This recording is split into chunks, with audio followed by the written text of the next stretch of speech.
नमस्कार, विचार मंथन में आपका स्वागत है। इन दिनों एनसीईआरटी के सिलेबस में जो बदलाव किया गया उसको लेकर के जबरदस्त सियासत है।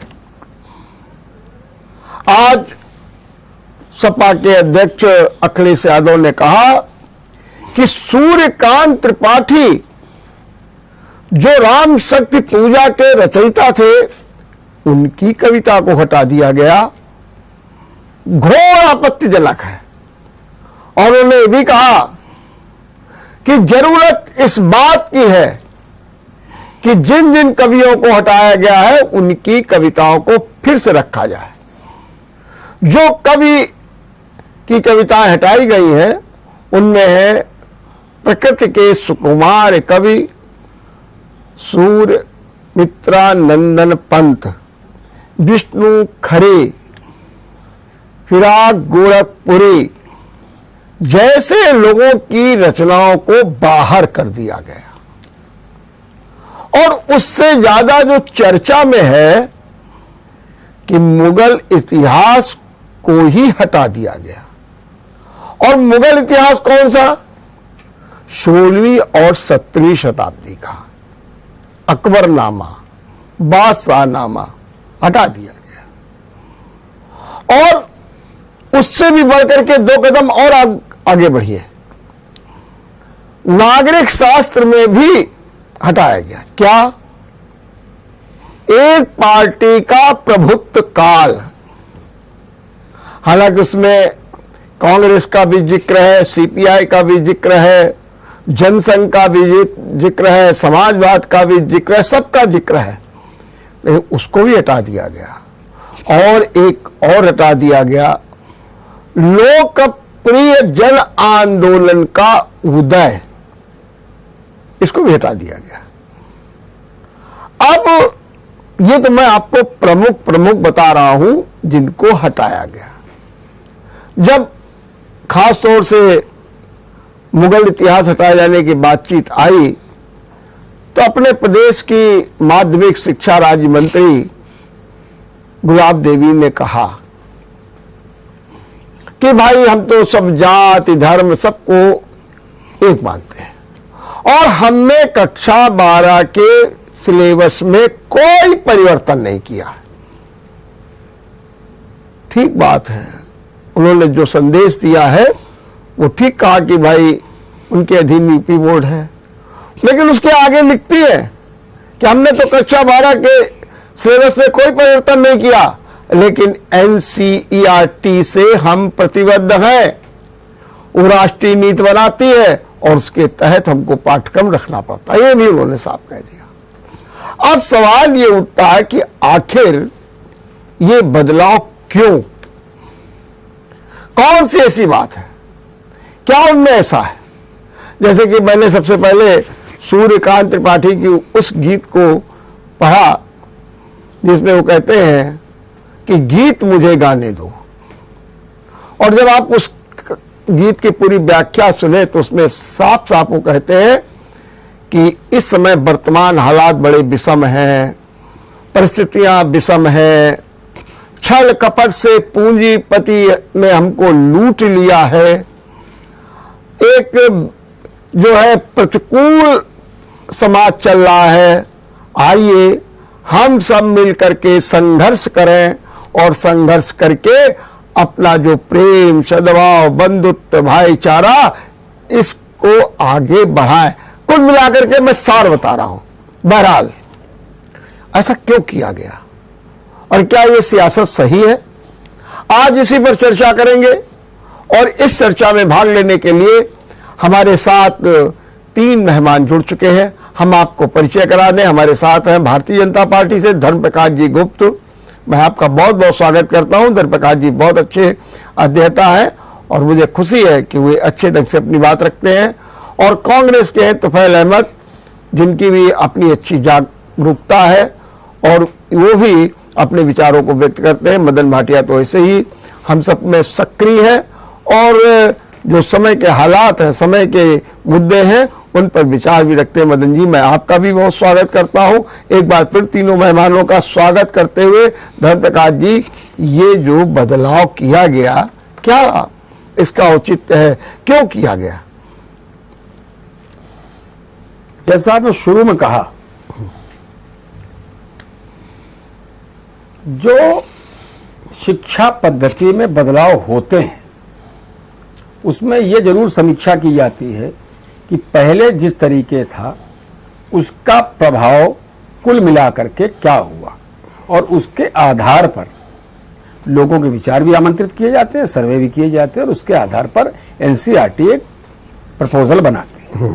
और उस प्रपोजल के बाद आप उससे सहमत हैं, असहमत हैं, गुणात्मक वृद्धि चाहते हैं, नकारात्मक ह्रास चाहते हैं, ये जनमानस का राइट है कि वो उसमें अपनी बात को रखे, प्रपोजल को रखे। कई चीजें ऐसी कंट्राडिक्टरी हैं, वो ये है कि इतिहास का जो मायने होता है वो एक फूल है तो फूल है, उस पे हमारी अपनी मीमांसा, अपनी ओपिनियन नहीं होनी चाहिए इतिहास में। जब इतिहास में हमारी ओपिनियन होगी तो निश्चित रूप से कहीं ना कहीं विवाद खड़ा होगा, चाहे पक्ष में खड़ा हो या विपक्ष में खड़ा हो। कई लोगों की ऐसी भी धारणा थी कि केवल मुगल इतिहास के कारण जो बाकी लोग थे वो जो भारतीय इतिहास था वो दब गया। ताजमहल निश्चित रूप से एक अच्छी इमारत है, दर्शनीय इमारत है, वास्तुशास्त्र पे उसका एक योगदान है, लेकिन उसकी कॉस्ट पर मीनाक्षी मंदिर को नकारा नहीं जा सकता या महाबलीपुरम को नहीं नकारा जा सकता। अभी एनोमली ये थी। इसको आप इस सेंस में ले रहे हैं कि मुगलों का इतिहास नहीं पढ़ा जाए, मुगलों का ऐसा तो नहीं है, ये नहीं कहा जाए कि अकबर कभी यहां पर रूलर हुआ या औरंगजेब रूलर हुआ, ये तो नहीं हटाया जा सकता और ना हटेगा, क्योंकि उसकी आपको विस्तार में जाना पड़ेगा। हाँ, जहां आपने कवियों की बात कही, इसमें आज से नहीं पहले से भी होता जा रहा है, कभी किसी की जुड़ जाती है, कभी किसी की हट जाती है, ये एक सतत प्रक्रिया है। इस पर मैं कोई नकारात्मक प्रक्रिया तो दूंगा नहीं, इसलिए नहीं दूंगा कि देखिए जो कवि है, जो साहित्यकार हैं, उनका अपना व्यक्तिगत जीवन कुछ भी हो सकता है, लेकिन वो जो लिखते हैं, जो समाज को देते हैं, उसके प्रभाव होते हैं।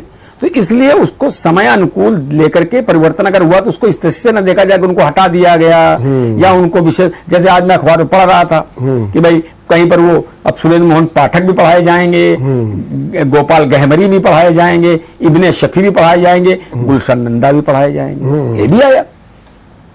तो इन चीजों को समाज का स्वीकार करते। देखिए क्या हुआ इतिहास में, एक बड़ी बात हुई कि महाराणा प्रताप को हमेशा एक संघर्षशील व्यक्ति दिखाया गया जो मुगलों से हारता रहा, ठीक है, लेकिन संघर्ष करता रहा। लेकिन इस बात को जनमानस ने स्वीकार नहीं किया। जनमानस ने महाराणा प्रताप के फोटो लगाए, लगाता है। क्यों? क्योंकि ये चीज में कहीं ना कहीं हमारी उस समय की भावना आगे आ गई, महान और गैर महान के उसमें। तो इन चीजों को समाप्त तो समाज में करना ही पड़ेगा, पहल कोई ना कोई करनी पड़ेगी। हाँ, एकेडमिक मैटर में मैं ये कहता हूं सबका दिल और दिमाग दोनों खुले होने चाहिए। अगर कोई सुझाव, कोई बात सामने आती है, उसे कंसीडर किया जाना चाहिए और आगे उस पर संशोधन भी किए जाने चाहिए, क्योंकि कोई भी सिलेबस न प्रथम हो सकता है और न अंतिम हो सकता है। मेरा इतना कहना। ठीक, एक लाइन पर और जरा बता दीजिए कि आखिर इस समय सिलेबस हमेशा बदले गए, इसमें नहीं बुरा है। मुझे मालूम है कि जब मैं भी पाठ्यक्रम समिति में था तो उसमें ये आया कि हमारे कानपुर के जो बहुत से कवि हैं उनको नहीं पढ़ाया जाता है, तो रीजनल्स कवि रखे जाएं। डॉक्टर श्याम नारायण पांडे इसके संयोजक थे, रीजनल कवि रखे गए, सब कुछ हुआ।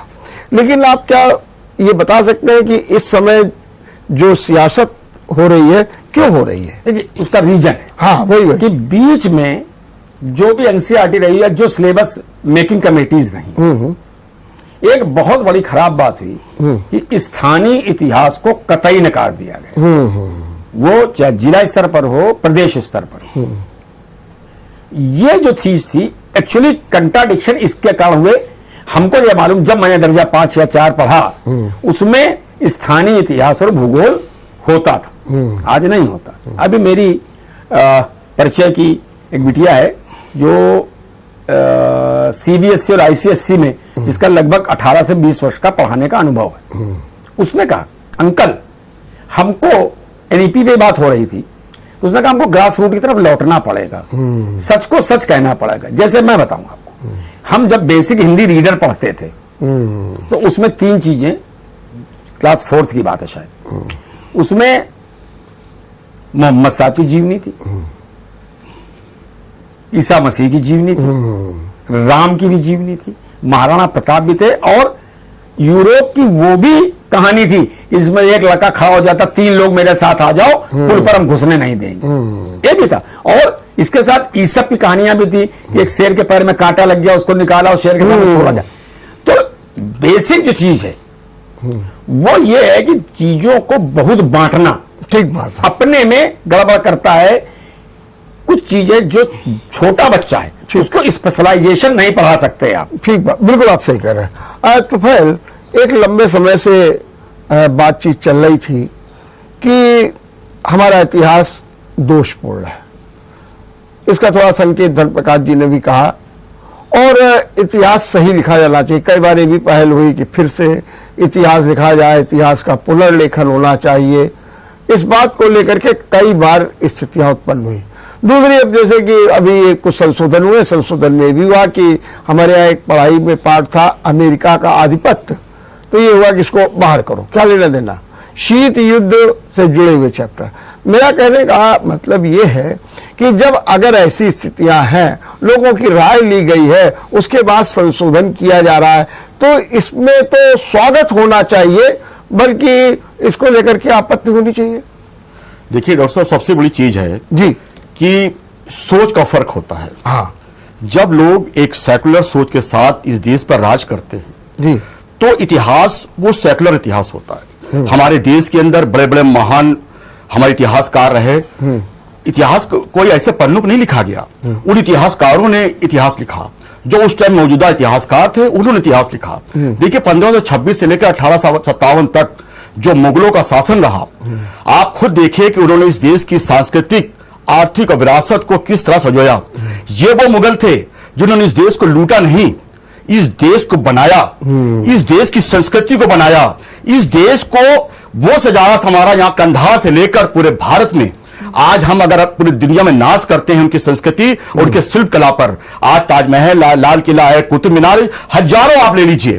और वो मुगल जिन्होंने इस देश पर शासन किया, चाहे वो राजपूतों संबंध हो, चाहे मराठों संबंध हो, उन्होंने इस देश में भेदभाव नहीं किया, और तभी अकबर महान कहलाए। उनके कार्य, चाहे भूमि बंदोबस्त हो, जितने भी आर्थिक सामाजिक जो भी कार्य अकबर ने किए, अकबर अपने कार्यों से महान बने। अकबर ने कभी अपने पुरखों के कार्यों के कारण महान नहीं बने। आप इनको ये खल रहा है जो भाजपा की नीति सरकार है और जो एनसीईआरटी में बैठे संघ के लोग हैं, उनको यह खल रहा है कि आखिर मुगलों का शासन बच्चों क्यों, मुगलों का शासन आपने पढ़ा है, हमारे मदन जी ने पढ़ा है, आपने पढ़ा, धनप्रकाश जी ने पढ़ा। हम लोगों ने क्या मुगलों का शासन पढ़ते, क्या हम लोग गलत हैं? आज हम लोग अगर मुगलों का शासन पढ़ते थे तो हम लोग महाराणा प्रताप जी का भी इतिहास पढ़ते थे, राणा सांगा का भी इतिहास पढ़ते थे। तो हम लोगों ने कभी ने उसको एक धर्म के हिसाब से विभाजित नहीं किया, हम लोगों ने उसको हमेशा एक इतिहास के रूप में पढ़ा। लेकिन आज जो मानसिकता के साथ राजनीति की जा रही है, आपने देखा कवियों को, ये कवियों से इतना डर गए हैं। जो डरपोक शासक होते हैं वो हमेशा कवियों से डरते हैं, और उन कवियों से डरते हैं जो उनकी सत्ता के खिलाफ लिखते हैं, जो व्यवस्था के खिलाफ लिखते हैं। आज ये देखिए, आज जो मौजूदा कवि आपने कहा सुका त्रिपाठी जी के बारे में, उन्होंने सत्ता के बारे में कहा, इनको बड़ी बौखलाहट हो गई। जो कवि जो देश के बारे में लिखते थे, स्थापित कला के बारे में लिखते थे, और लोगों की जन भावनाओं के बारे में ये कह रहे हैं कि राय आती है। कौन सी राय है? आप इतने इस शहर के इतने प्रतिष्ठित व्यक्ति हैं, आप बताइए, आप भी उस समिति में रहे हैं, कभी आपने इस तरह का कहा कि नहीं ये इतिहास हटा दिया जाए? आप जब समिति में, तो आपने कहा स्थानीय स्तर पर इतिहास को शामिल किया जाए। लेकिन आज क्या है, इतिहासकारों को छाट छाट के आपने कहा लोकमान्य जननायक, आपने जो क्या कहते हैं राम मनोहर लोहिया का इतिहास हटा देंगे। कांग्रेस का इस देश के अंदर जो इतिहास रहा है, देश को आजादी से दिलाने तक अब तक का रहा है, क्या आप उसको हटा देंगे और फिर आप अपना भी काला इतिहास लिखिए? लेकिन उसमें तो ये कहा जाता है कि वो सब एक तरफा लिखा गया, एक तरफा लिखा गया। बिल्कुल एक तरफा नहीं लिखा गया। हाँ। आप इतिहासकारों को देख लीजिए, वो कांग्रेस के खिलाफ भी इतिहासकार रहे। चलिए, देखिए इतिहासकार खिलाफ, इनका भी अपना इतिहास जो काला इतिहास है, आखिर वो अपना काला इतिहास भी बताएंगे कि इन्होंने अंग्रेजों के साथ मिलकर जो मुखबरी करी और इस देश के स्वतंत्रता संग्राम सेनानियों को फांसी पहुंचाने का काम किया, ये अपना काला इतिहास भी बताए। हो गया, बस हो गया। मैं अभी आपसे बात करता हूं। भाटिया, क्या कहेंगे, ये जो बदलाव आया है, क्या ये आपको स्वाभाविक नहीं लगता है कि अगर मान लीजिए कोई त्रुटियां हैं तो दूर हो जाएगी? कोई भी सरकार है, हाँ, उसकी नीति और नियत जी, दोनों साफ होनी चाहिए। ठीक। वर्तमान में जो सरकार चल रही है, ना तो उसकी नीति ठीक है, ना उसकी नियत ठीक है। आपको जानकारी है, मुझे भी है और सबको है कि ये बदलाव किए क्यों जा रहे हैं। आपको जानकारी है? बताया गया कि कोविड का जो काल रहा है, बच्चों पर बहुत प्रेशर रहा, माता पिता पर बहुत प्रेशर रहा, पढ़ाई का तरीका बदल गया, अध्यापकों पर बहुत प्रेशर रहा, शैक्षणिक संस्थानों पर प्रेशर रहा। तो भैया, किसने कहा था कि आपको कोई नई चीजें जोड़नी थी? आप जोड़ते तो मना कौन कर रहा है आपको? किताब में 4 पाठ्यक्रम और जोड़िए आप। अगर आप मुगलों का इतिहास हटा रहे हैं तो मेरे महाराणा प्रताप कभी तो इतिहास साथ में हट रहा। हम चर्चा कब करेंगे महाराणा प्रताप की कि मुगल शासनकाल में वो लड़ाई लड़ रहा था, चाहे वो सफल था या असफल था, हमारे प्रेरणा के स्रोत थे वो। हर सिक्के के 2 पहलू हैं।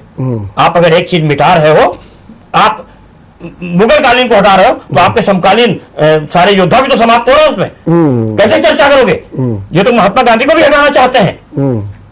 आपको मैं बड़ी शर्म की बात बताऊंगा, धर्मप्रकाश जी बैठे हैं, कानपुर में महात्मा गांधी एक मार्ग एक ही है जिसको माल रोड कहते हैं, वहां पर एक मेट्रो का स्टेशन बन रहा है, महात्मा गांधी मार्ग पे बन रहा है।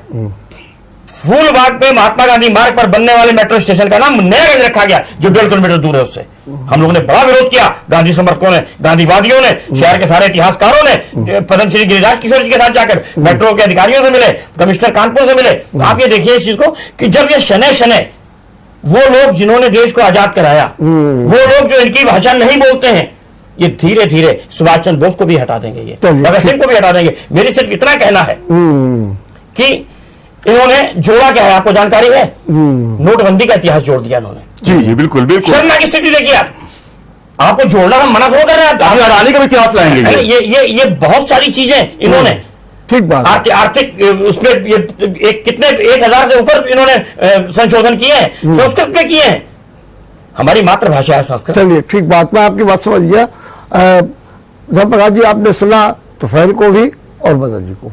एक बात सिर्फ ये कह रहे हैं कि एक एजेंडा फिक्स है और उस एजेंडे के तहत काम हो रहा है, और वो संकेत भी दे दिया। संघ का एजेंडा है, नीति है, नियत है, सब कुछ बता दिया। और ये भी कहा, जो एक उदाहरण दे दिया फूलबाग का, कि गांधी, महात्मा गांधी मार्ग था, उस पर स्टेशन का नाम ना होकर के नयागंज लिखा जा रहा है, ये भी इन्होंने संकेत दिया। क्या कहना है आपका इस बारे में? पहली बात तो पूरी दोनों मेरे मित्रों की बात से एक स्पष्ट हुई जी, कि इतिहास को इतिहास के तरीके से न लिख करके एक विचारधारा के अंतर्गत लिखा गया, और आज वही आरोप, मतलब वो परंपरा को ये मान के चल रहे हैं। नहीं, कहीं मैंने कहा कि हमारे महाराणा प्रताप को भी बुलाया जा रहा है। समाजवाद का इतिहास था, सुनिए, अगर कांग्रेस का इतिहास था, तो कांग्रेस से समाजवाद का इतिहास नहीं हटाया। अगर राम मनोहर लोहिया का इतिहास नहीं हटाया, कर्पूरी ठाकुर का इतिहास नहीं हटाया, चरण सिंह का इतिहास नहीं हटाया। एक मिनट, परिवर्तन संसार का नियम है, सुन लीजिए आप। हम परिवर्तनवादी हैं। अच्छा, एक मिनट, मेरा ये कहना, अगर परिवर्तन करना था तो हम कब मना करें? आप किसी इतिहास को ऐसा है, मेरी बात एक बार आवश्यक नहीं, आप मेरी बात को स्वीकार करें। धर्मप्रकाश जी की बात सुन लीजिए, उसके बाद मैं एक उदाहरण देता हूं जी। रोमिला थापर जी, उनके बारे में 2 बातें कही जाती है कि इतिहासकार, और दूसरा वो कही जाती है कि वो साम्यवादी विचारधारा की पोषण। दोनों बातें हैं।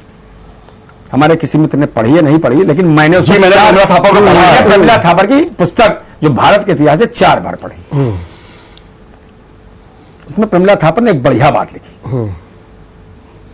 कि अंग्रेजों के आने के बाद जो अंग्रेजों का उपनिवेशवाद फैला, तो उन्होंने सारी दुनिया के इतिहास में एक काम करना शुरू कर दिया कि हर देश के इतिहास में यूरोपीय प्रभाव को दर्शाने की कोशिश की। और उसका एक उदाहरण मैं बताता हूं कि जब अंडर वाटर द्वारिका ढूंढी गई तो उसमें एक वो मिला लंगर। लंगर हमेशा क्रॉस टाइप ही होता है।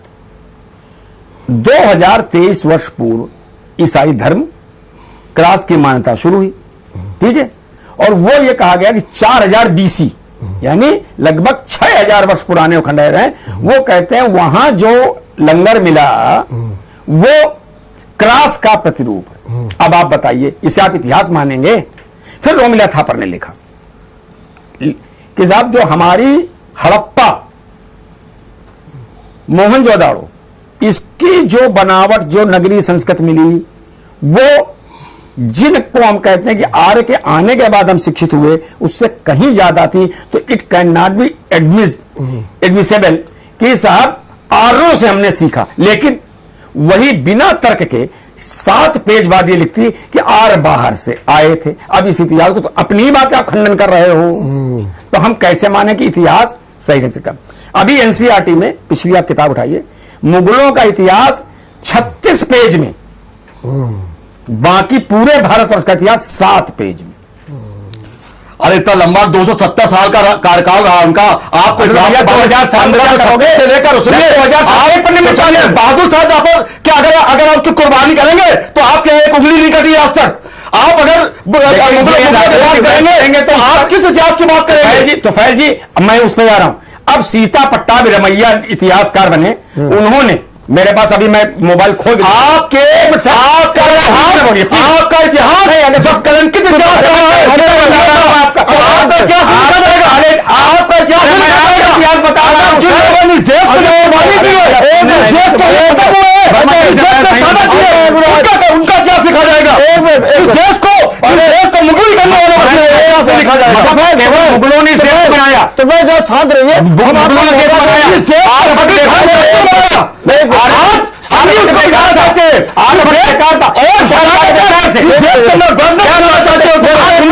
और मुसलमान को बात इतिहास होता है मुसलमान का साहस रखो। इतिहास बताओ उसका विरोध है, मैं लिख के देता हूं। सीता पट्टाभिरमैया ने ये लिखा, एक मिनट, अभी इन्होंने गद्दार कहा, मुखबिर कहा, सब कहा। सीता पट्टाभिरमैया ने जो 3 वॉल्यूम में 1700 पेज का कांग्रेस का इतिहास है, उस पे उन्होंने लिखा जब 1936 में इंडियन एक्ट आया, उन्होंने कहा सरकार बनाएंगे। क्या जानो? अरे 18 कहीं क्या जा रहे हैं?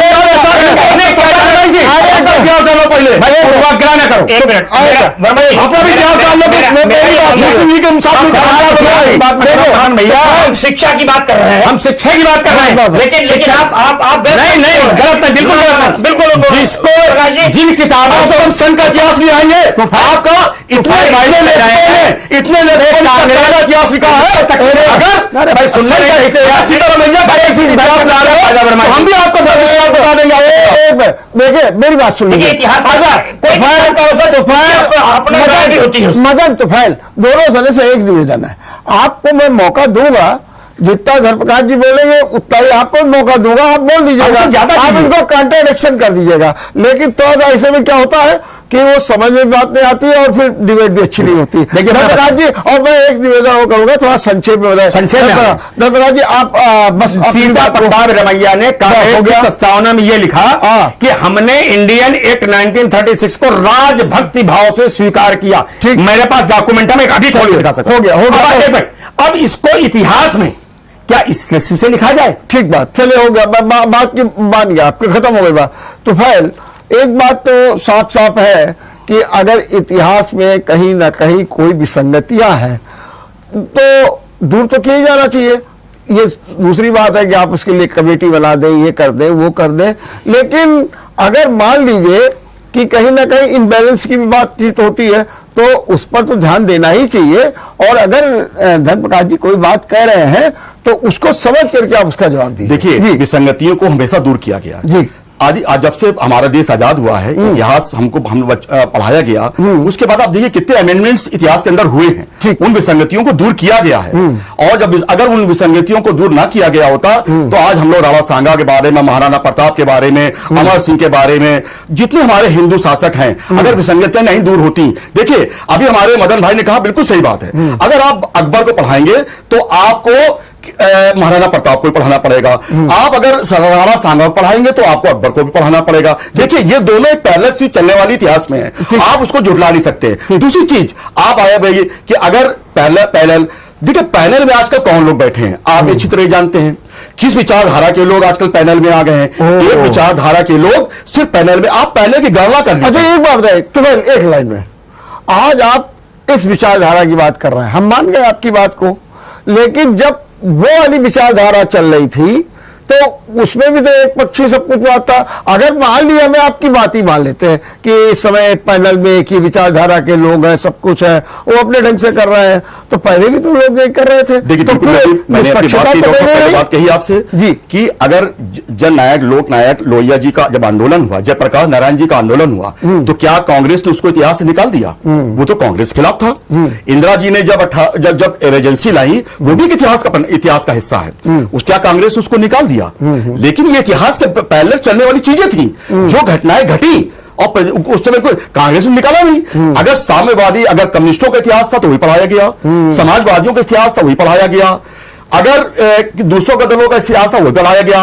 अभी आपने कहा कि सिद्धारमैया आपके आरएसएस के खिलाफ कितनी किताबें निकली, पटेल जी की जो नीति थी, पटेल जी की भी विचारधारा थी आरएसएस के बारे में, आप जानते हैं उन्होंने रोक लगाई थी पटेल। और जिससे कि सबसे बड़ी चीज है हमेशा, अगर जैसे अभी हमने कहा नीति और रीति, आपकी नीति अगर है और विचार आपका वैसा है, जिस सोच के साथ आप इतिहास को हटा रहे हैं। देखिए मैं फिर वही बात कहूंगा कि आज एनसीईआरटी से लेकर सभी प्रतिष्ठानों पर संघ के लोगों का हुआ वो देखिए हिंदुओं के पन में मुसलमानों के प्रति नफरत पैदा करने का ये षड्यंत्र है। मदन भाटिया, अगर समय के अनुकूल सिलेबस बदला जाए तो इसमें क्या हर्ज है, लेकिन अगर बदला जा रहा है तो क्या सावधानी बरतनी चाहिए, क्या करना चाहिए? मैंने कहा आपको पहले भी, पहले वक्तव्य में मैंने कहा कि नीति और नियत दोनों में खोट है। वो तो रीजन ये जो चाहते हैं वो हो रहा है। ये हर काम के पीछे इनकी नीति यह है कि किसी तरह विध्वंसक कार्रवाइयां शुरू हो जाएं, विद्रोह प्रारंभ हो जाए, फालतू की बहसें प्रारंभ हो जाए। मैंने कहा कि अगर इनको जोड़ना था, कौन मना कर रहा था? उसको आप थोड़ा शॉर्ट कर देते, अगर लग रहा था 32 पन्ने हैं उसको आप 25 पन्ने कर देते, आपके 7 पन्ने थे आप उसको 17 पन्ने कर देते।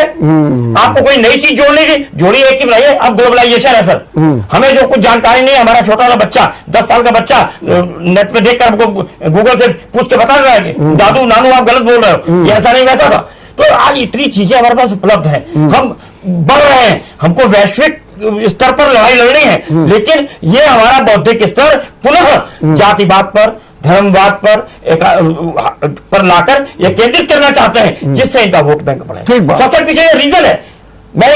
अगर हम भी चाहते हैं, हमने जो पढ़ते थे सर, हमारे बच्चों ने दूसरी पढ़ाई पढ़ी और हमारे नाती पोते दूसरी पढ़ाई पढ़ने जा रहे हैं, तरीके बदल गए हैं। कोविड काल में हमने हमारा तो कितना कहना है कि अगर एक बहाना लेकर काम किया जा रहा है कि इस पे आपको अगर 4 पन्ने 10 पन्ने बढ़ जाते किताब तो उसकी ये जो चाहते हैं कि चुनाव से पहले 2024 से पहले एक ऐसी बहस शुरू हो जाए कि मुगल अपनी बात कहने लगे, हिंदू अपनी बात कहने लगे, तीसरा आदमी को कोई जानकारी नहीं वो बकवास बकने लगे, इनको उसका राजनीतिक लाभ मिलने लगे, इनकी वोट बैंक की पॉलिटिक्स हो गया। मैं निंदा करता हूँ एनसीईआरटी की पुस्तकों में इस तरह का बदलाव है, इसकी निंदा करता हूँ। ये जोड़े नहीं चीज, मैं उसके समर्थन में हूँ। परिवर्तन संसार का नियम है, हमने भी अपने जीवन में 70 सालों में परिवर्तन किया है। ये बताइए धर्म प्रकाश जी, साहित्यकार जो होता है वो तो साहित्यकार समाज का दर्पण होता है, और साहित्य को भी हम कहते हैं कि समाज का दर्पण है। तो अगर साहित्यकार का भी ने जो लिखा, चाहे वो तत्कालीन परिस्थितियों को लेकर के लिखा, और हो सकता है कि उनमें तमाम परिस्थितियां आज के लिए हिसाब से हो, तो क्या उनको हटा देना चाहिए साहित्यकारों की और कवियों की कविताओं को, या फिर उनकी जगह पर कुछ ऐसा कोई नया हो, अच्छा जो प्रतिष्ठित हो, जैसे सूर्यकांत त्रिपाठी निराला, उनका कोई जोड़ नहीं, इसमें भी दो राय नहीं है। तो ऐसी परिस्थितियों में क्या किया जाना चाहिए, क्यों हटाया जाना चाहिए? आपने शुरुआत में कहा कि कवियों के बारे में नहीं, मैं ऐसी बात कहूँ, क्यों नहीं आप कहेंगे, ये मैं जानना चाहता हूँ। पहले तो निवेदन है कि जब मैं बोलूं मुझे कितना समय दें आप बता दीजिए, लेकिन बीच में हमारे बंधु ना बोले। हाँ, कोई नहीं बोलेगा, लेकिन संक्षेप में बोलिएगा जी। आप संक्षेप में बोलेंगे तो अच्छा रहेगा। छठे, सातवें, आठवें में एक पुस्तक चलती थी, आपने पढ़ी है, हाँ, हमारे पूर्वज। हमारे पूर्वज, ठीक है। उसमें वैदिक काल से लेकर के बहादुर शाह जफर तक का जिक्र था। वो किसने हटा दी, पुस्तक ही खत्म कर दी गई। हम उसमें ऐसा कोई महापुरुष नहीं था जिसके बारे में जानकारी न, क्यों? यहाँ पर आज जो आरोप लगा रहे हो आप, क्या ये आरोप उस समय नहीं स्थापित होता है? मैं किसी एक व्यक्ति पे नहीं जाता। ठीक है? दूसरी बात, इतिहास में अतिरंजना नहीं होनी चाहिए, ना कोई विचारधारा होनी चाहिए। अगर अकबर ने यहां राज्य किया है तो अकबर ने राज्य किया है। रजिया सुल्तान, अगर एक भिश्ती एक दिन के लिए राजा बनकर चमड़े का सिक्का चलाया, वो इतिहास है, पढ़ाया जाना चाहिए। लेकिन इतिहास ये डिक्लेयर नहीं कर सकता कि एक के कंपैरिजन में दूसरा महान, दूसरे के कंपैरिजन में तीसरा महान। ये नहीं इतिहास को करना चाहिए। माने ये लिख देना चाहिए कि इनका शासन ना, इनका ये रहा, लेकिन इनका शासन कैसा रहा इस बात का जिक्र नहीं होना चाहिए। इसलिए नहीं होना चाहिए कि आप उस समय जिंदा नहीं थे। मैं आप नहीं जिंदा थे तो तत्कालीन लोग होंगे। अरे भाई, आप उसका उल्लेख कर सकते हैं, आप ये उल्लेख कर सकते हैं। देखिए दो बातें, इतिहास लिखे फलाने लोगों का मानना ये है। इतिहास लिखने की पद्धति में ये आता है कि अकबर ने अपने कार्यों का ब्यौरा अकबरनामा में दिया है। ठीक, ये लिख दिया गया। ठीक। अब अकबरनामा बीए का सब्जेक्ट है, ये दर्जा 8 के बच्चों को नहीं पढ़ा सकते हैं, जिसका भी है। अब एक बात यह कि आप दुनिया, जो हिंदुस्तान का इतिहास है, वो हिंदुस्तान का इतिहास जल प्लावन से शुरू होता है, सब मानते हैं। मतलब ये किस्सा वेद में, पुराण में, कुरान में, मैं उसकी वो भी बता सकता हूं किस उसमें नूरा में है, और बाइबल, तीनों में ये आता है कि एक नाव में सारी स्पाइसेस रखी गई, नदी में बाढ़ आ गई, उसके बाद जब सूखी जमीन निकली तो वहां से उससे दुनिया की उत्पत्ति हुई। ये लिखा जाना चाहिए, सब जगह लिखा, क्यों नहीं लिखा जाना चाहिए हिंदुस्तान में? क्यों नहीं लिखा जाना चाहिए? उसके बाद कौन हुए? अगर आप आदम ईव कहते हो, आदम ईव पढ़ाइए। अगर आप मनु और शत्रुपा कहते हो तो मनु शत्रुपा भी पढ़ाए जाने चाहिए। आप ये नहीं कह सकते कि केवल आदम ईव ने ही दुनिया बनाई। यू कैन नॉट से लाइक दैट। क्यों? मतांतर है। अगर आप, मुझे कोई इतराज नहीं है कि आप अब्दुल रहीम खाना को भी पढ़ाइए, आप बीरबल को भी पढ़ाइए, और रस खान को भी पढ़ाइए, आप रस खान को भी पढ़ाइए, आप हजरत मोहम्मद साहब की जीवनी भी पढ़ाइए। हम इससे कोई गुरेज नहीं करते हैं, ना हमने लेकिन आप अतिरंजित मत कीजिए, केवल वो हटाया गया इसलिए इतनी तकलीफ। मतलब आपको मानना यह है कि वो चीजें हटाई गई हैं जो अतिरंजित है। नहीं, देखिए आप बताइए, कांग्रेस के जमाने में इतिहास की पुस्तक में क्या इमरजेंसी पढ़ाई गई? तो आपने इमरजेंसी बारे में कैसे जानकारी अगर पढ़ाई गई थी? अरे हम जिंदा थे भाई, हमारे सामने कैसे अच्छा, एक क्या आप मानते हैं कि ये जो हटाया गया अतिरंजित था? नंबर 2, जो ये हटाया गया कि जो है कबीरदास जी के संतों, ये तो देख बिगाना, ये जो हटाया गया, ये सब क्या आप, या निराला जी की कवियां, क्या आप इसको ये मानते हैं कि अब ये अप्रासंगिक हो गई है, समय के अनुकूल नहीं है, इसलिए इनको हटा दिया गया?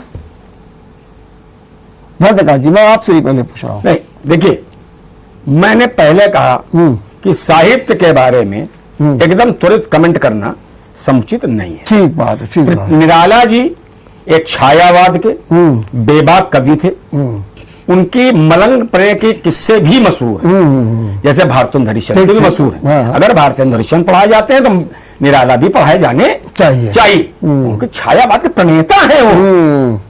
मैथिल शरण गुप्त भी पढ़ाए जाने चाहिए, श्यामलाल गुप्ता पार्षद भी पढ़ाए जाने चाहिए, इसमें क्या ऐतराज है? लेकिन अगर आप ये कहो कि श्यामलाल पार्षद जी ने मेरे पूजनीय हैं, मैं उनको नानक समान मानता हूं, साकेत बाबू की तरह उनको नानक समान मानता हूं। उन्होंने मशहूर एक गीत लिखा, बहुत बड़ी साहित्यिक कृति नहीं लिखी, तो उनको सुमित्रानंद पंत से ऊपर तो नहीं लिया जा सकता।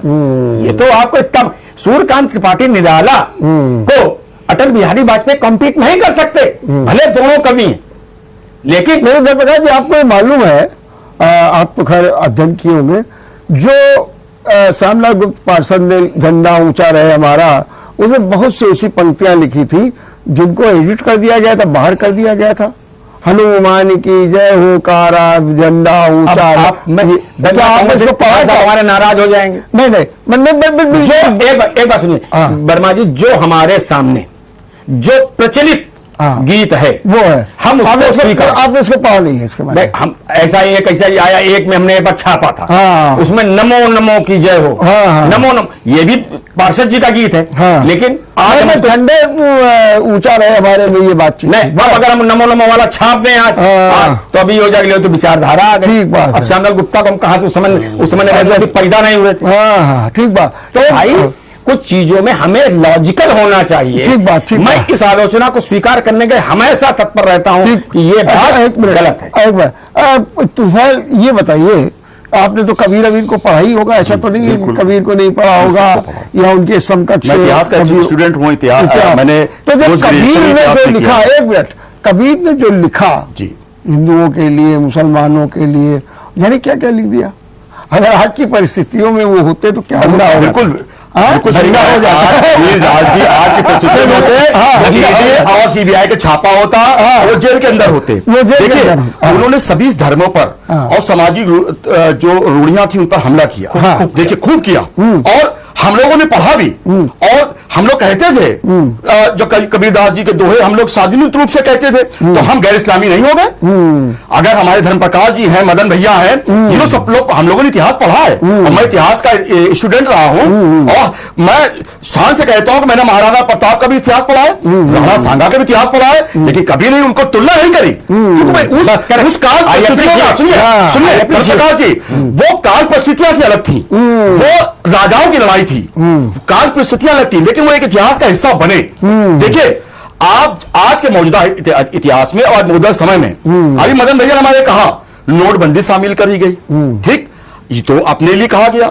जब सूर्यकांत त्रिपाठी निराला जी, जो भारत के सिरमौर ऐसे कवियों में से लोग हैं, जब आप उनसे आपको डर लगने लगे, तो आप ये समझ लीजिए कि सत्ता किस ओर जा रही है, किस विचारधारा की ओर जा रही है। और कहीं ना कहीं जब तक एनसीईआरटी के और सभी समितियों में सभी विचारधाराओं के लोग नहीं रखे जाएंगे, इसी तरह के फैसले। और भी एक बात तो मैं बिल्कुल मदन का समर्थन करता हूं, आने वाले 2024 की, सुनिए मेरी बात, एक मिनट, 2024 की पटकथा लिखी जा रही है, और जो आज नाकामी है, भ्रष्टाचार है, अडानी को लेकर, और उससे ध्यान भटकाने का भी एक तरीका है। ठीक बात, कि हम उससे अपना ध्यान भटकाएं और हम इन डिबेट फंसे। निश्चित तौर पर परिवर्तन कीजिए और अन्य सिलेबस को जोड़िए, हमारे जो देश की महान विभूतियां हैं, ठीक बात, उनको जोड़िए, हमारा स्वागत है, लेकिन किसी को हटा के नहीं। तो फिर एक बात कही मदन भाटिया, ये कहते हैं कि जब आप पैनल बनाइए तो सभी विचारधाराओं के लोग रखिए। तो जब कांग्रेस का शासन था उस समय भी तो पाठ्यक्रम बदले जाते, क्या उसमें सभी विचारधारा के लोगों को रखा जाता? तो मदन आपसे मैं पूछना चाहता हूँ, जो क्या उसमें संघ के लोग रखे जाते थे? क्या संघ के लोगों को रखा जाता था? संघ के हो ना हो, एक विचारधारा के लोग रखे जाते हैं, सभी विचारधारा के लोग। शिक्षा एक ऐसी चीज है, बड़ा इतना विस्तृत। आप ऐसा उदाहरण बता सकते हैं कि कोई ऐसा पाठ्यक्रम बनना हो जिसमें सभी विचारधाराओं के लोगों को रखा गया हो? मुंशी प्रेमचंद की कहानियां एक मिनट अपने आप में इतिहास है, अपने आप में एक एक व्यक्ति की जीवनी है। वो ईदगाह हटा दी गई। श्यामलाल गुप्त पार्षद जी का नाम आपने लिया, बड़ा सम्मानित नाम है, कानपुर की शान है। उनकी मूर्ति लगी फूलबाग में, उसके ऊपर से पुल निकल रहा है। हम लोग 15 दिन से संघर्ष कर रहे हैं, स्मार्ट सिटी के नाम से पुल उनके ऊपर से निकाला जा रहा है। कहीं दाएं बाएं कर लेते, या हम पहले समिति को बात कर लेते, परिवार से बात कर लेते, मूर्ति को स्थापना। गणेशंकर विद्यार्थी की मूर्ति दबा दी गई, जो पार्किंग बनी अंदर जाके। तो इतिहास कैसे जाता है? इन्होंने पता क्या कहा आपको, जो राम को लाए हैं हम उनको लाएंगे, जिसकी सोच ये हो, जिस राम की पूजा करते हो, जिसको देखा नहीं सुना नहीं, हमारे आदर्श है, हमारे आदर पुरुषोत्तम है, हम भी सुबह अपनी दुकान पर, अपने मकान पर, अपने घर पर पूजा करते हैं। जब ये उनको लाने लगे तो आप सोच सकते हो कि देश हमारा किस तरफ जा रहा है, धर्म हमारा किस तरफ जा रहा है, व्यवस्था हमारी किस तरफ जा रही है। हम कहते ना जाका गुरु भी अंधला चेला खरा अंधे तो ये सरकार अंधों की, बहरों की, गूंगों की, असामाजिक तत्वों को आगे बढ़ावा देने वालों की, इतिहास को खंडित करने वालों की सरकार है। एक मिनट धर्म प्रकाश जी, बार बार एक बात आ रही है, आप बताइए इसका क्या माने हैं। और इसके दो बातें, क्या जो 2014 के बाद की विचारधारा आई है, क्या उसी विचारधारा से हमारी पाठ्यक्रम, हमारी संस्कृति, हमारे विधि विधान सबको उत्प्रोत किया जा रहा है, या फिर 2024 की पटकथा लिखी जा रही है? दोनों बातें नितांत गलत है। हाँ जरा बताइए। कारण ये है कि जैसे अभी भाई लोगों ने कहा कि नोटबंदी शामिल कर दी गई, ठीक है। आपका आरोप, क्या आप कहते हो कि ये तथ्य है, आप ही कह रहे हो कि नोटबंदी सरकार की विफलता है? अगर सरकार ने आपके कथनानुसार अपनी विफलता को इतिहास में शामिल किया तो इसको निरपेक्ष भाव माना जाना चाहिए। साथ में उसमें शामिल करें कि नोटबंदी कहा था असफल हुई, असफल हुई, हाँ असफल हुई कहा। किसी के बीच में बातें ना कहने प्रेसिडेंट की बात हो फिर बता दीजिएगा। अच्छा, अब मैंने जैसे इतिहासकारों को उदाहरण दिए, मैं कल नेहरू जी का वो पढ़ रहा था स्टडीज के बारे में, तो उन्होंने कभी हिस्ट्री से शिक्षा नहीं ग्रहण की थी, लेकिन भारत एक खोज और अंतरराष्ट्रीय इतिहास दोनों पुस्तकें उन्होंने लिखी, दोनों मान्य, उनके कंटेंट्स तो आप डिनाई नहीं कर रहे हो, हमने भी नहीं डिनाई किया। तीसरी बात, आज के जमाने में 1857 में कानपुर में कोई सैनिक क्रांति नहीं हुई थी, नाना साहब पेशवा ने लड़ाई लड़ी थी, उसे अगर आप पाठ्यक्रम में सैनिक क्रांति कहते हो, ये महान भूल है, इसको क्या सुधारन नहीं जाना चाहिए? मुझे ये बताइए। 1857 क्रांति क्या थी बताइए? क्रांति थी ही नहीं, वो प्रथम स्वतंत्रता संग्राम था। नहीं, उसको गदर भी तो कहते हैं, गदर भी कहते हैं। वर्मा जी बताइए, आप गदर कहना सही मानते हैं क्या? देखिए वो टाइम एक अरबी जो शिक्षा प्रणाली थी, ये जो है क्या उसमें अरबी भाषा में गदर के बोलते थे, तो उसमें क्रांति से शब्द, उसमें प्रचलित शब्द नहीं थे, गदर प्रचलित शब्द था। तो उस तरह को परिप्रेक्ष्य काल में इस शब्द को ज्यादातर तवज्जो दी गई। लेकिन देखिए जैसे समय बदला तो उसके बाद धीरे क्रांति आई, उसके बाद स्वतंत्रता संग्राम बोला गया, देखिए चीजें बदली गई। आज भी लोग गदर बोलते हैं, उसको स्वीकार है, क्रांति बोलते हैं वो भी स्वीकार है, और देखिए इंग्लिश इतिहास का उसको रिवोल्ट बोलते हैं, रिवोल्ट भी स्वीकार है, लेकिन अलग अलग कारण बोला गया। देखिए हिंदू राजा थे, मुसलमान राजा थे, लेकिन उन्होंने बहादुर शाह जफर के नेतृत्व में पूरे देश को अंग्रेजों के खिलाफ लड़ने का किया, और बहादुर शाह जफर ने अंग्रेजों को हराया और इस देश पर दोबारा कब्जा किया। देखिए उसके बाद फिर वो हारे भी, लेकिन जब अंग्रेजों ने कहा तो उनको रंगून भेजा गया, और किन परिस्थितियों में उनके बच्चों के सर काट दिए गए। क्या इतिहास नहीं है? क्या बच्चों को देखिए, क्या इसके भारतीय के बच्चों को इतिहास नहीं पढ़ा जाना चाहिए कि भारत मुगल काल का एक बादशाह, आपकी मौजूदा पीढ़ी पढ़ रही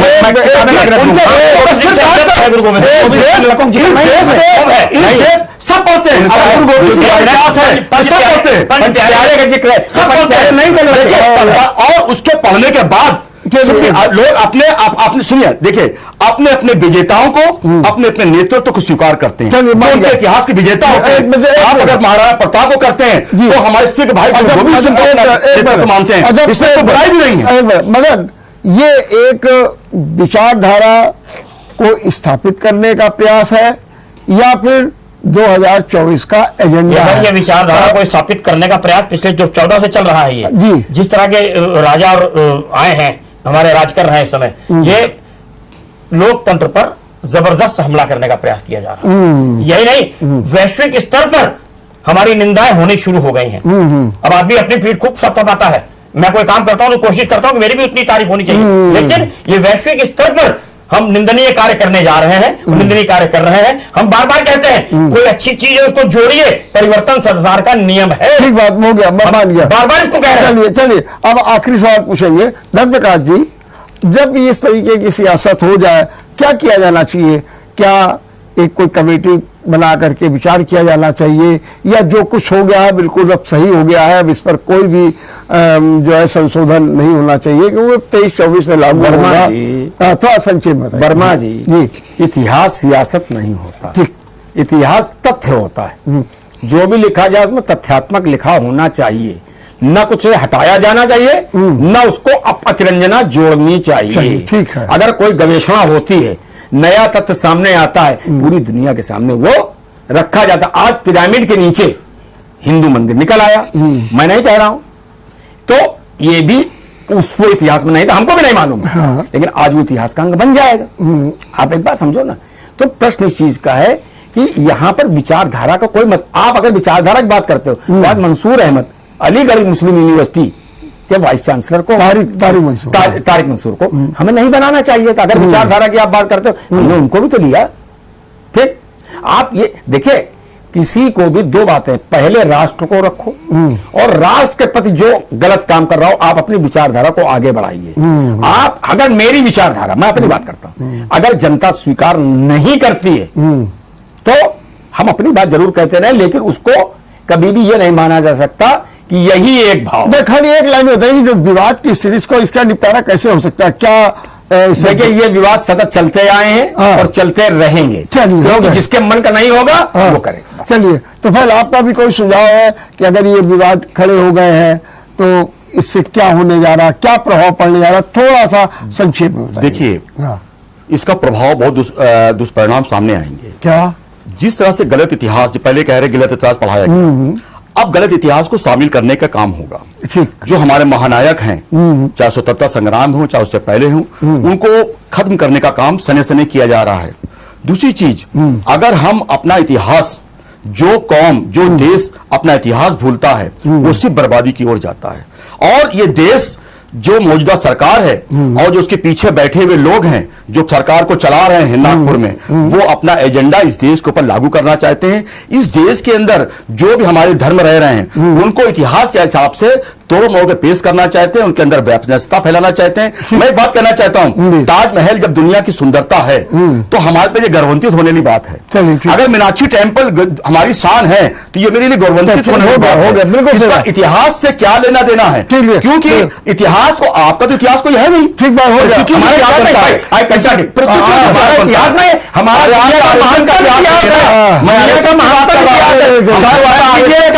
कर रहा हूँ जी।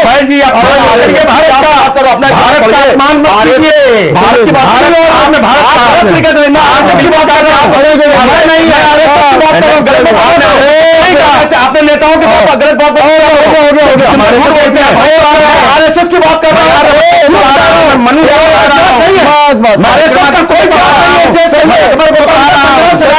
मत कहिए आप आरएसएस का कोई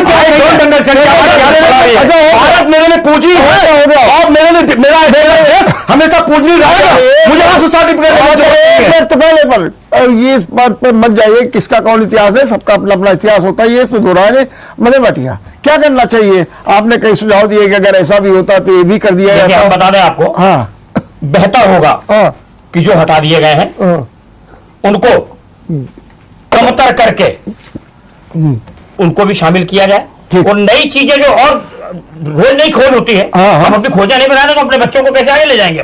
हमने कहा ना आपको कि हमको नई चीजों को शामिल करना चाहिए, अच्छी चीजों को शामिल करना चाहिए, जो हमारे प्रेरणा स्रोत हैं उनको हटाना नहीं चाहिए, ये निंदनीय है। चलिए चलिए, बहुत बहुत धन्यवाद धन प्रकाश जी, और बहुत बहुत धन्यवाद तुफेल जी, और बहुत बहुत धन्यवाद मदन भाटिया जी। निश्चित रूप से जो सिलेबस बदला गया है, यह जो हटाया गया है, चाहे हमारे कवि हटाए गए हों, चाहे कोई शासक हटाए गए हों, जरूरत इस बात की है कि सामंजस्य बनाने की बहुत जरूरत है। कहीं किसी को न लगे, मान लीजिए हम पहले के इतिहास को कह रहे थे कि तोड़ मरोड़ करके एक पक्षी, एक विचारधारा का लिखा गया है, बार बार तो हम यही चिल्लाते थे ना, तो जब हम चिल्लाते थे तो आज हम फिर दूसरे पर आरोप लगाने लगे। बेहतर ये होगा एक समन्वयवादी दृष्टिकोण अपनाया जाए और इतिहास को इतिहास के रूप में लिखा जाना चाहिए।